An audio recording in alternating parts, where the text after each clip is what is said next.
Assalamualaikum warahmatullahi wabarakatuh. Salam dan bahagia Bapak Ibu Guru Penggerak. Saya Sodik Adi Nugroho, calon guru penggerak Angkatan 9 dari Kota Semarang, akan memaparkan kesimpulan dan refleksi pemikiran Ki Hajar Dewantoro pada modul 1.1 koneksi antar materi. Pendidikan dan pengajaran tidaklah sama. Pengajaran adalah bagian dari pendidikan.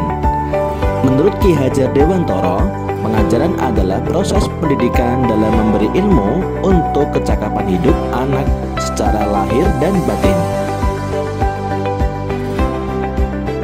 Sedangkan pendidikan pada hakikatnya adalah menuntun atau memberi tuntunan terhadap segala kekuatan kodrat yang dimiliki anak agar ia mencapai keselamatan dan kebahagiaan yang setinggi-tingginya, baik sebagai manusia maupun sebagai anggota masyarakat.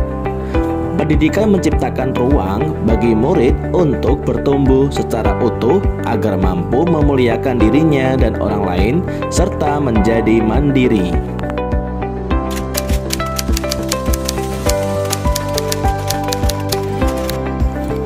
Sebelum mempelajari modul 1.1 tentang pemikiran Ki Hajar Dewantoro, pembelajaran yang saya lakukan hanya sebatas transfer materi pelajaran saja.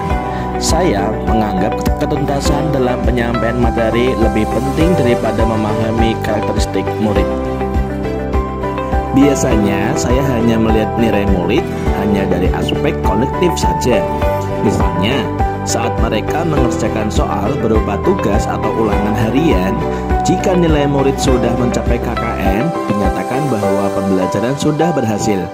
Selain itu, saya pun beranggapan bahwa murid hanya sebagai objek pembelajaran, sehingga pembelajaran terpusat pada guru atau menggunakan metode teacher center. Saya pun hanya meminta siswa untuk menghafal materi yang saya ajarkan tanpa memikirkan bagaimana cara agar materi tersebut dapat dipahami dengan sepenuhnya. Sehingga saya pun kadang merasa gagal dan mengeluh jika ada murid yang tidak tuntas setelah melakukan evaluasi.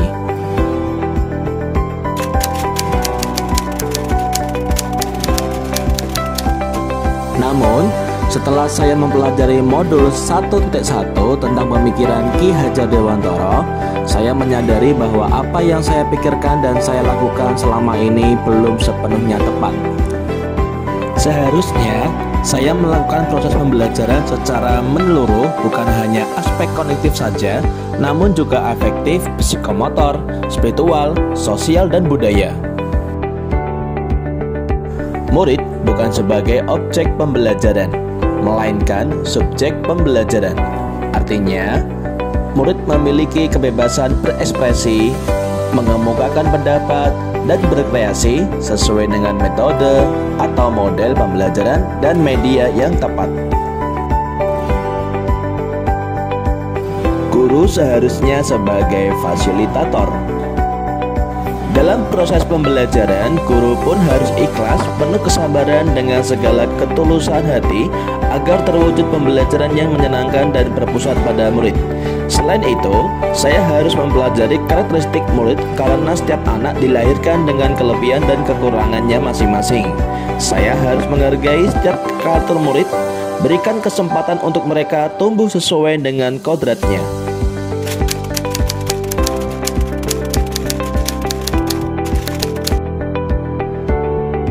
Yang dapat segera saya terapkan dalam pembelajaran di kelas antara lain merancang pembelajaran yang interaktif dan menyenangkan dengan melibatkan murid sesuai dengan metode student center.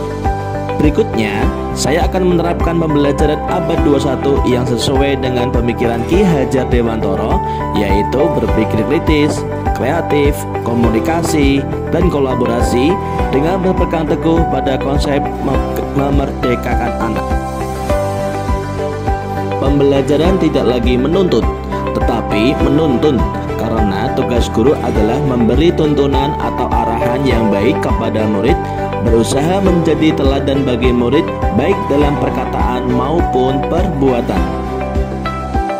Selanjutnya, saya harus mengenali karakter dan latar belakang murid dengan menjalin komunikasi yang baik.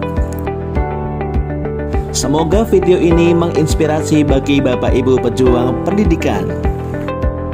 Salam dan bahagia Bapak Ibu guru penggerak. Wassalamualaikum warahmatullahi wabarakatuh.